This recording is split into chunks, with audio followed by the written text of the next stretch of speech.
To set up the catapult, you need the red rectangular base, 2 red vertical arms, a brown crossbar, yellow pivot, yellow shaft, and yellow pouch.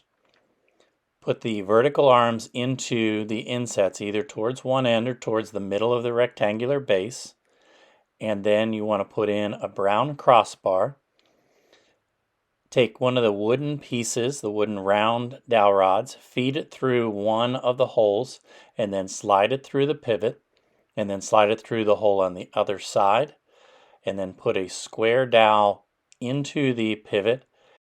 That square dowel will then go up through the shaft and into the catapult pouch. Attach an elastic substance around the 2 poles and around the shaft, and you are ready to go. Now, different things you can change. You can move the axle to different locations. That will change the angle of the launch and the angle of the release. You can move the crossbar to different heights, which will also adjust how it launches. You can change the arm length from short out to various different lengths.